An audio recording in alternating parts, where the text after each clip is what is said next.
in the western sky. I don't think that's In the western sky. well, what are you doing here? Beautiful, clear, full blue moon. Full moon. I took a picture of it. And you know, that is. You picked the worst seat in the class. It's the best one. That's exactly what we're reading about in the Chumash, about the destruction of Sodom and Gomorrah, the cities of Sodom and Gomorrah, that Hashem arranged that the sun and the moon were in the sky at the same time. And Rashi explains, this is a little bit hard to understand, but Hashem says, Rashi says that this brings from the Medrash, that Hashem was saying, so to speak, that if only the moon had been in the sky, then the people who worship the moon, because they were all idolaters, would say, if the moon had been in the sky, then if the moon had been dominant, Hashem wouldn't have been able to destroy us. So therefore the moon was in the sky. But then those who worship the sun could have said, well, the sun wasn't in the sky. If the sun had been dominant, then he would have been able to do it. So therefore Hashem arranged that the sun and the moon were both in the sky at the same time. How could that be? That means it had to be this time of year.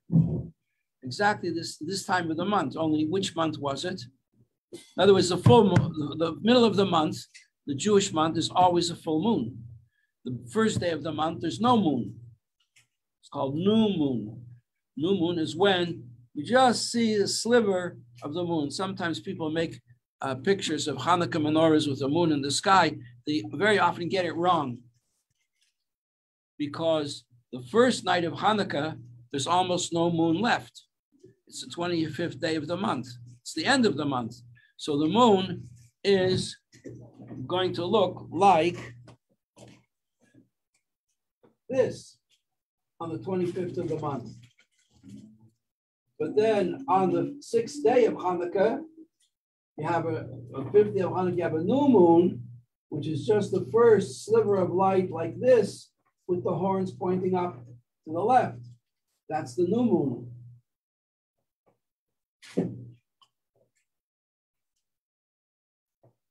And this is the waning moon, waning. Waning means disappearing. So today in the morning, 6 o'clock, 7 o'clock in the morning, you had a beautiful, complete, full moon in a clear sky, and the sun in the west, and the sun was rising in the east at the same time. You like the cowboy chairs? So that means, there you go. So that means, that tells us, teaches, shows us that when the cities of Sodom and Gomorrah were destroyed, it had to be the 15th of the month. Which month? Well, we have a hint. When the angels came to Sodom, so Lot, who was Avram's nephew, had learned from Avram to cherish the mitzvah of taking in guests. And there he was looking for guests, which was against the law, illegal in Sodom, capital crime, punishable by death. And so a lynch mob came to get him. What was he doing? It says he was baking matzahs. It was Nisan. It was the 15th of Nisan. What was Lloyd doing baking matzahs on the 15th of Nisan to celebrate what? The exodus from Egypt hadn't taken place for another 400 years. Which shows us, raises a big question. What came first? The chicken or the egg? What came first? Did the Jews keep Pesach? Did people keep Pesach before the Jews were in exile? Seems like they did. And then Hashem arranged to the day that the Jewish people should go out of exile to fulfill the prophecy that he told to Abraham at the bris between the pieces, which we read about in Parshas Lech Lecha, and he timed it to the day that the exodus from Egypt should take place on Pesach.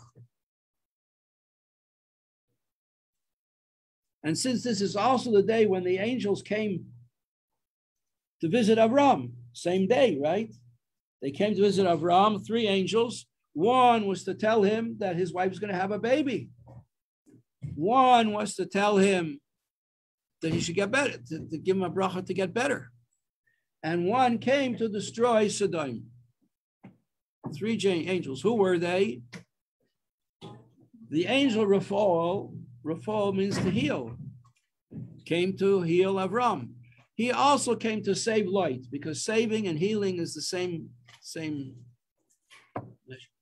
We need different angels because no one angel does 2 things. You need 1 angel for every different mission. So the second angel was Michal, to tell him the good news that his wife is going to have a baby at the age of 90. And she laughed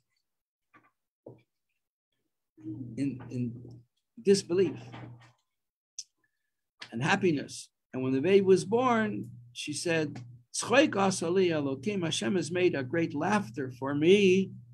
And it says in the Medrash next week's Parsha that the whole world was happy when that happened. Everybody, a lot of prayers were answered, and there was great happiness in the world. And the Malach Gavriel is from the root Gevura, which means strength. And the angel Gavriel came to destroy Sodom. And he invited them into his house and he gave them matzahs. Do angels eat matzahs? No. But since they came as people, they had to behave like people. They pretended to eat the matzahs. So we know it was Pesach. And if Lot was baking matzahs, Avram surely also baked matzahs. There you go. Now, where were we? We were discussing the idea the last few days, several days, in great detail, the concept of Hashem creating a hiding in order to create a world, because the word for hiding is the same root as the word for a world, like the cheese, ha'olam. It's hidden in the shelves of Khan Superet. Olam means a hiding. In order for there to be a world, Hashem has to hide himself, because otherwise there's no place where the world can go. And there's degrees of hiding. The first degree of hiding isn't a hiding at all. It's a potential to create a world. So there has to be the potential, it has to arouse, there has to be aroused in Hashem the potential and the desire to hide himself to create a world. And then this translates on the next stage down to a more substantial hiding, still within the unity of God, that there should be differentiations within the unity of God. How can you understand differentiations within unity? Well, let me ask you a question. Do any of you here have brothers and sisters? Most of you. So let me ask you a question. Before your parents met, where were those brothers and sisters? Beside Hashem. Potential. Obviously, they had to meet and get married. Now, once they got married and they are embarking on married life to have a family, I repeat the question, where are the brothers and sisters? They are in the Father's brain. We're going to learn in chapter 2. They are all within the brain of the Father, like they say in the vernacular in America. Oh, they used to say to me when I was a kid, my parents' friends, they said, I knew you before you were a twinkle in your father's eye.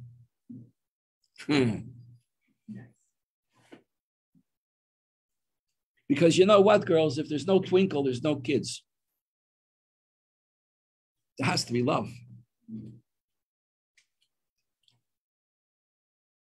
But so all of those children are there unified in your Father's brain.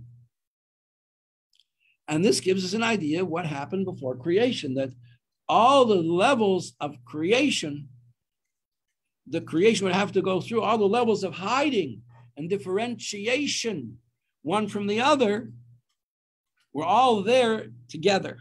What does it mean, differentiation? I'll give you a classic example. We have a great sage named Hillel. He was the epitome of kindness. And he had a colleague, they had the same teachers. And his name was Shammai. I know a young man named Shammai. It's not such a common name, but it's a name in use. Shammai was the exact opposite of Hillel. They were both very holy teachers. They were both dedicated in the service of Hashem. Came a young man who wanted to convert and become Jewish. He went to Shammai and said, teach me your whole Torah. I want to learn Torah, but I want it quick and easy. I'm standing on one foot. What's it all about? Shammai took a ruler. Anybody have a ruler here? He chased them away. Chutzpanyak, get lost. Get out of here. Who do you think you are? So the same person went to Hillel and did the same thing. And Hillel didn't chase him away. What did Hillel do? Hillel said, if you don't like something, don't do it to somebody else. What they call the golden rule. He didn't say, love your fellow like yourself. That was too high for him. He wasn't Jewish yet. To love someone else like you love yourself is very, very high level. You don't like it, don't do it to someone else. That's lower level. It's easier to understand, easier to incorporate in your lifestyle. That's what he told him. He says, but now the rest is details. Go learn. Now go. Now you got the nakuda, the point. Now go learn all the details. So Hillel and Shammai both taught him the same thing in their way. And they were both holy, but one represented kindness. That's Hillel. He had a kindly approach. And Shammai had represented discipline and orderliness and respect, love of God and fear of God. A marriage has to have love, but a marriage has to have fear and respect too. If the husband doesn't respect his wife, the wife doesn't respect her husband, as much as they love each other, it's not going to work. Because each one will just be loving themselves in the way they behave to the other. Like when we moved into our house, it was a freezing cold day in the middle of Kislev. Freezing cold. My wife loves plants. They all died. We moved from two streets, 2 blocks. We moved from Albany to New York. We crossed Kingston and Brooklyn and came to New York. That trip of 3 blocks, all the plants perished. It was so freezing cold.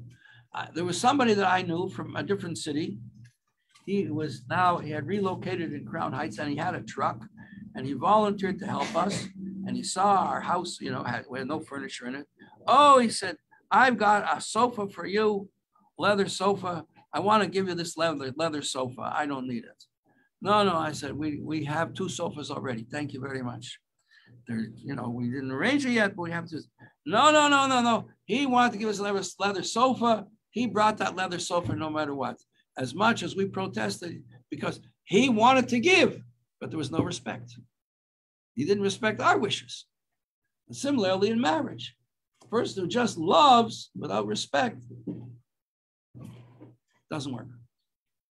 So we have Hillel and Shammai, 2 opposites. Now, this concept, you can have 2 children who are brothers, who represent totally dialectical, if that's the right word, there is such a word, opposites, complete opposites. What? You think it's a word? Well, you'll Google class. They represent, but they come from the same place, the same brain of the same Father. They can be unified, but when they come out as human people, they look like opposites. But they're really not. Deep down inside, they're unified. And that's what the secret of Ahavas Yisrael is all about. So now let's backtrack to before creation. All the details of creation are there in the mind, so to speak, in the mind of Hashem, but they have to be specified, each one what it is, while still contained within the unity of Hashem. So before we get creation taking place, first we need in potential all the details of creation to exist within the unity of God. And what is that unity? That is the DNA of creation, is the number 10. The tenfold structure of creation.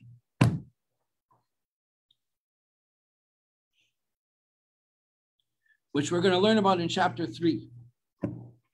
Exactly what it is. Now before that can be realized as an actuality, it has to be first in potential. And so we go from the potential of creation, which is just one, that Hashem could have created the world with one saying.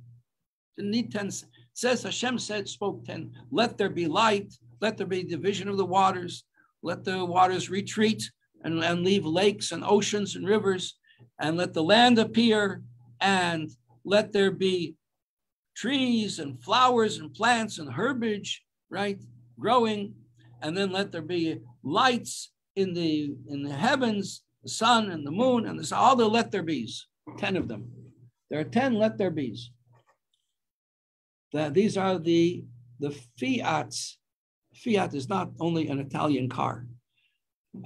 A fiat means let there be in Latin. The fiat of creation. In Latin. Fiat. Yeah. So these had to be, before you say something, you have to think it. Nobody speaks without thinking. They forget. They lose control. They say things they didn't mean, but they thought about it first. It crossed their mind. So Hashem has to, before he says anything, he creates by saying. Before he says, he has to think. He has to think, let there be light. I think, light would be a good thing. Be a good thing to have some light in this world that I want to create. We're going to have light, we're going to have darkness. We'll have light and darkness. That'll be one creation number 1.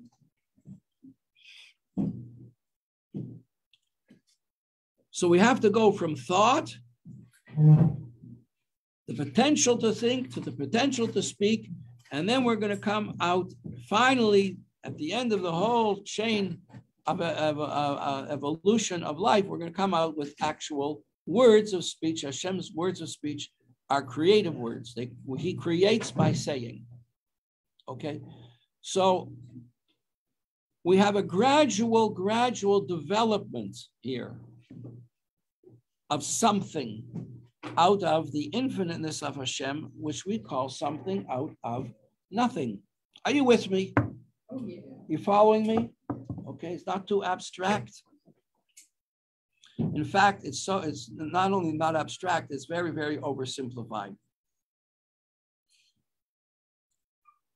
So on the very first level that we could call a creation in potentia is the establishment of 10 levels of thought from which 10 levels of speech can emerge. And they are still united in the unity of God, and that's the world of the infinite, Atzilus. That's what we learned yesterday. Represented symbolically by the Yud of Hashem's name, which is the beginning of all creation. So what comes before this is the tremendous contraction of the infinite into a point. Only that's a point that contains everything, just like human life. Let a person think of three things, he'll never come to sin. What's one of the things? Where did you come from? Well, where did you come from? What does the Mishnah say? A drop. Your whole life, all the things you're going to say, all the things you're going to do, all the things you're going to create, all the relationships you're going to have, all starts with one twinkle in someone's eye. A drop, a point. But from this point comes a whole life. Okay, so that's represented here of the world of Atzilus. We have a thorn on top, reminding us that it's all coming from above. And that's why men and women cover their hair to remember what's above them. Unlike the Greek and Roman statues, which celebrate the mind. And then we have a thorn coming down, because the point of the end, the point of the point is that it should all come down and expand and grow and become a whole physical, real world. Okay. Now, to do that, we have to develop from the point, which is the initial hiding, is just a point. This point now has to grow into a bigger darkness, a bigger hiding. And when the hiding gets that big, then we can't just say that on this level, we could say before creation, it was only Hashem and his name. It was only Hashem, like the whiteboard, just white. So now we're going to come down into creation. We have to have a bigger hiding, and this is called the world of creation. Okay, Tehillah, you got a question? You just can't hold it in any longer. So what is it? I just wanted to confirm. So before Atzilus, or like above that, is just Hashem. Ein Sof. And then you contract that the infiniteness of Hashem into a point, and that's at the level of Atzilus. And then it goes down. Right. And like, Right. And then creation. Yeah. Now that contraction, we're going to just hint of what's to come. That contraction has a name which has no translation. There's nothing like it in English language, called Tzimtzum. Tzimtzum. So you have the big Tzimtzum, and then afterwards you're going to have a lot of smaller Tzimtzumim. Tzimtzumim. Say that 10 times quickly. Okay. So then we get to the world of creation, which in Hebrew is called Bria, the world of Bria. And then the next stage down is much more darkness, and therefore much more what we would call physical reality. Only it's not physical yet, it's just forms from which physical reality will, when you have the form of a table. The Greeks learned this from Jeremiah. I think it was Plato learned it from Yirmiyahu. And that's the whole theory of forms. Everything has a spiritual form. There's nothing physical that does not have a spiritual form to it. And that form, that world is called the world of Sira, which means formation. And then finally, the darkness is very intense. There's almost no light here. You only see the physical here. Just a little bit of light. That's the physical world. We don't see Hashem in the physical world. The creatures on these levels, they perceive Hashem. They perceive God. It's limited. They don't perceive God the way he is in Atzilus, but they perceive God the way they can on their level. So therefore, they do not sin. They never do anything against God because they're standing in front of God the whole time. So they do Hashem's bidding. They are angels. Angels do what they're supposed to do, which is what Hashem wants them to do. They're messengers. They have infinite power. They have the power that Hashem gives them. So in order for us to, you see, we're getting here to something that's crucial to our lives as Jews, which is that Hashem wants us to be like himself. Now, he has free will. Hashem has free will. to choose whatever he wants. Right? We can't limit Hashem's freedom of will. And he wants us to have the same quality. We are the only things in creation that have this. Squirrels don't have the free will to look for nuts or not look for nuts. They look for nuts. Birds don't have the free will to migrate when it gets cold or not to migrate. You can't say, I think I'm going to stay up in the Arctic this winter. It might be interesting. They head south in the most extraordinary ways. And when it comes winter in the southern climes, they head back up north. Every creature, a spider, can't see a spider say, I'm sick and tired of spinning webs the whole time. I want to do something else. They don't do that. Lions don't get sick of hunting. And chickens don't get sick of laying eggs. Every creature is created with its specific wisdom. We don't have it. But we do have free will. In order for us to have free will, the difference between right and wrong has to be hidden from us. Because if the right choice is so obvious, then our choosing doesn't mean anything. It's only when you go out on a Friday afternoon with a candlestick and you say to somebody, would you like to have a Shabbos candle? And she says, well, I don't know. I don't do that anymore. And you try and convince her, remind her when she was a little girl that she used to do it, and her mother used to do it. And she says, okay, so she chooses. It's not automatic. Yeah, Tova. Yeah. So before the neshama enters the world, and then after a person dies and the neshama goes back, is it in the same place? Are there different sections? And then also, do we know how long a neshama is there after a person dies until he enters into forever? Neshama is life. No, but then it goes. Life doesn't stop. But neshamas are recycled, right? What? Isn't a neshama many people have reincarnation happens, right? Yes. That's a thing. Yes. Right.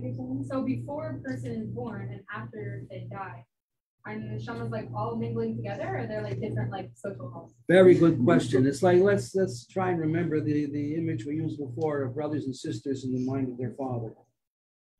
So everything has a spiritual form, right? So the way we are now, we know, everybody knows, well, not everybody. If you got here this far, you know that you have a neshama. And you have a body. And your neshama gives a life to the body. And we're going to learn that there's many different levels of the neshama. Some more related to the body, some much higher. So high, the body hardly even perceives them. Okay? So you have neshamas and bodies. Where do they all come from? Well, there's a spiritual form of the whole thing. So we have a spiritual body where the spiritual neshamas reside before they come down into physical bodies. So you could imagine there's a big goof, a big body in heaven where all the neshamas are to be found, like in this spiritual brain of the Father. Hashem is our Father. So all the neshamas have their place in Hashem. But they remain. We're going to learn chapter 2. The neshama is part of God. It's not just a level. It's part of God from top, which comes down to low. I'm going to tell you a secret. It's just said in the Tanya for the last few days, if you read the cycle of the Tanya, why does the neshama have to come down into a physical body? Doesn't like it. When it arrives here, its first response is to cry. What am I doing here? What happened? Where am I? Where am I? What am I doing here? And the answer is Hashem wants, this is the paradox of the whole of creation. That Hashem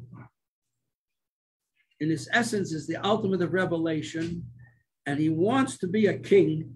So therefore, he has to have a world. And to have a world, he has to be hidden. And he wants to be a king in that world. So he wants two opposites. He wants revelation in the ultimate revelation in the ultimate place of hiddenness.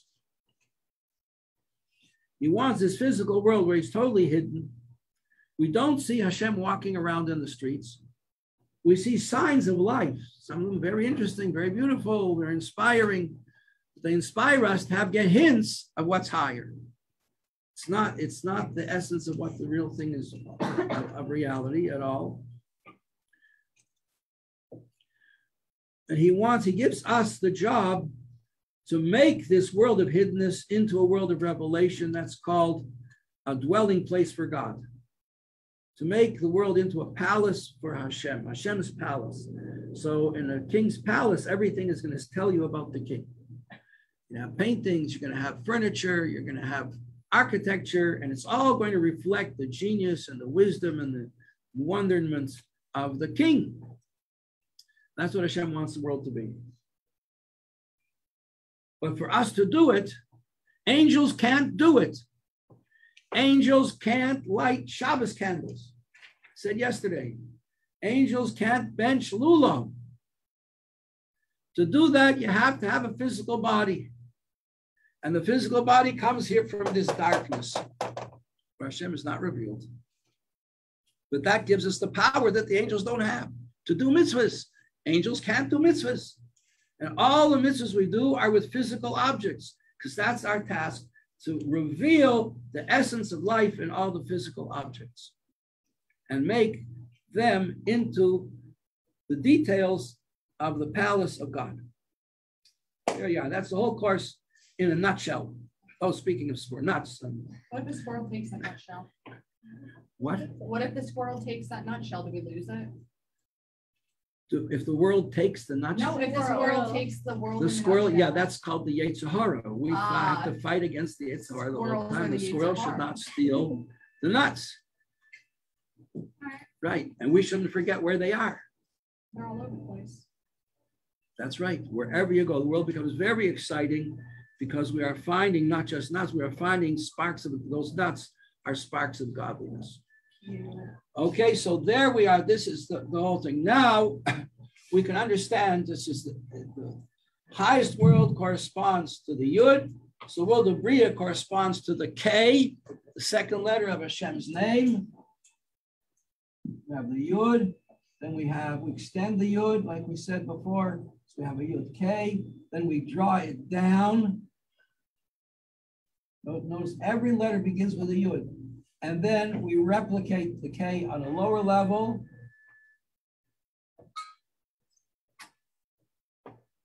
So here's Hashem's name, Yud K Vav K.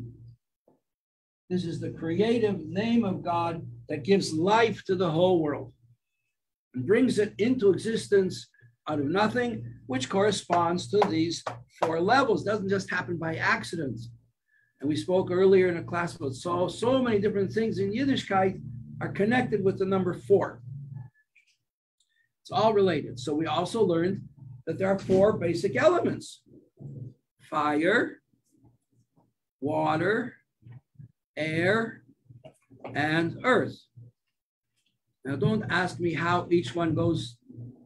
Just the fact that there are 4 is already quite amazing. But we have a 4-fold structure and a 4-fold creation with a 10-fold DNA.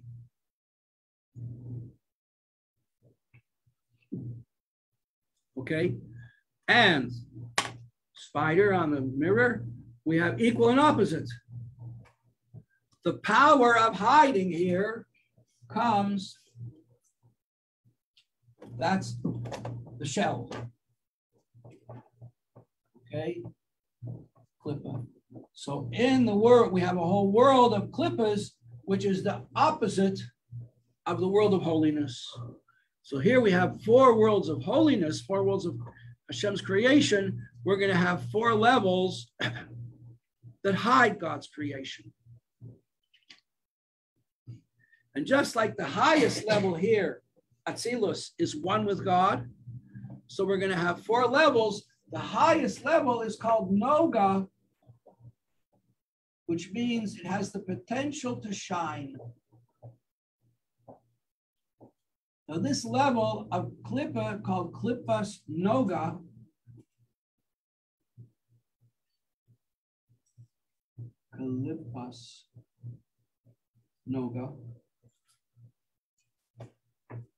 is the source of life of our world, of our bodies, of our Yetzer Hara, our animal soul, kosher food, kosher animals, kosher birds, kosher fish, kosher activities. Everything kosher comes from Klippas Noga, corresponding to the highest level of holiness. Opposite, but opposite. Because in our world, the holiness is hidden. And we interact with it to reveal it, to find it, to reveal it. And how do you do that? By saying a bracha. Which reminds me, I think I will, if you don't mind. Do you want to use the Gatorade? No.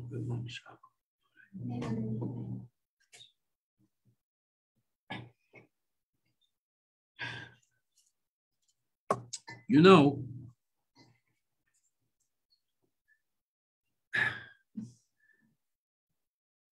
in certain shows, they used to have children participating. It's called the Peanut Gallery. Oh, thanks. We don't always welcome comments from the Peanut Gallery. But they can be very useful. We have to take them seriously. Okay, so now beneath this, corresponding to these 3 worlds of holiness, we have 3 levels of Klippa.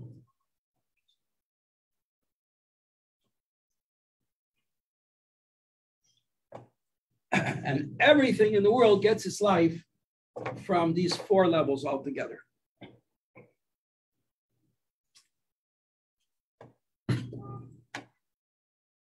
Now here's the secret, that the highest level, the Torah tells us, is what we can interact with.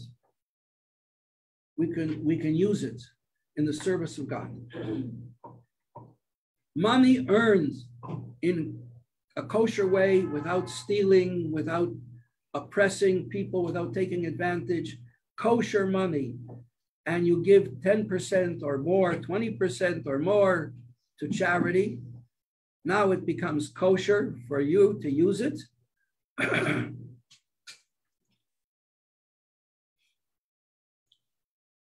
Klippas Noga. World Torah teaches you how to use it. You can use it to buy lunch, to buy yogurt, bananas. The 3 levels of Klippa, what are they for? Well, in order to have a choice, to exercise free choice, you have to have something to reject. And that's the non-kosher world. So everything from the non-kosher world gets its life from these 3 levels of Klippa. Some are not so serious, some are terribly serious.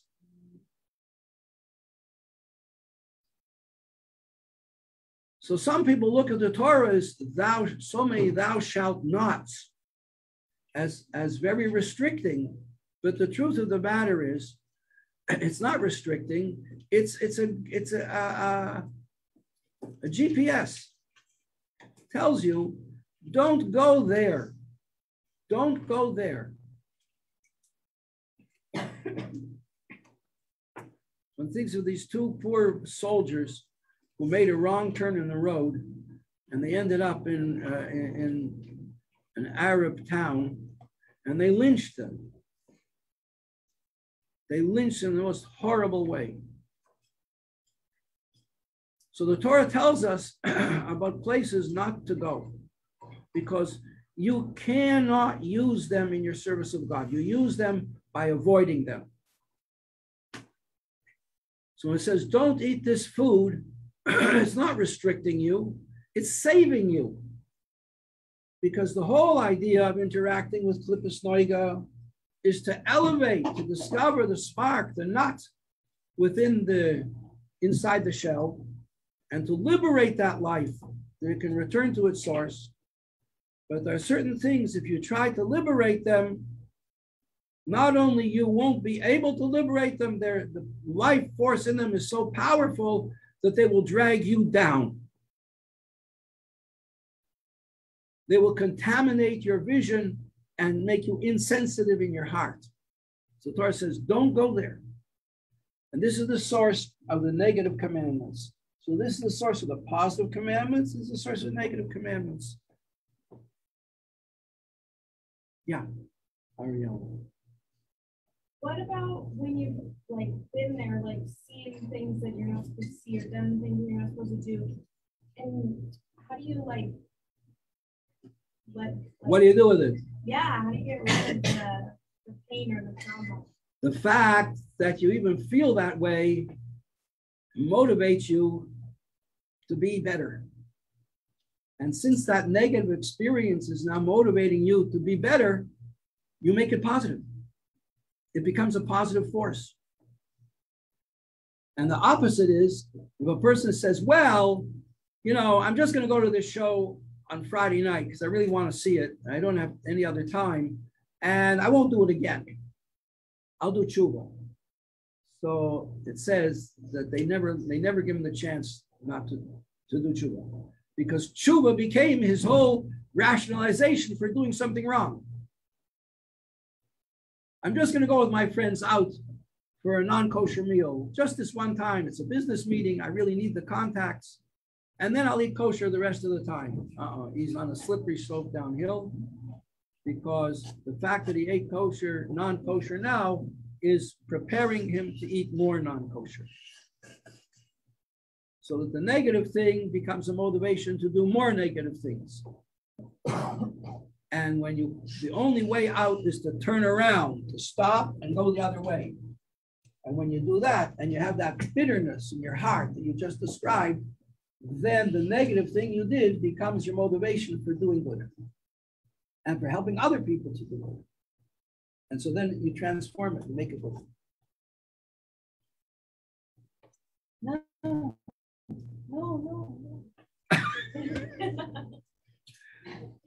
I can do it. You ask in a second. Thank you. Thank you very, very much, everybody. No class tomorrow. You have a Shabbaton. Yeah. So next week we'll finish chapter 1. We only have a few lines to go, but we needed all this information to finish that. Huh? It's good information. Quick question, please. My cousin is dehydrated. Oy. Yeah, but it's okay. She's fine, but she's like dehydrated. She's home? Yeah. What I want is to try to remember from the 4 levels. So water, hydration is she's using water in her body. How do we? Can you help me?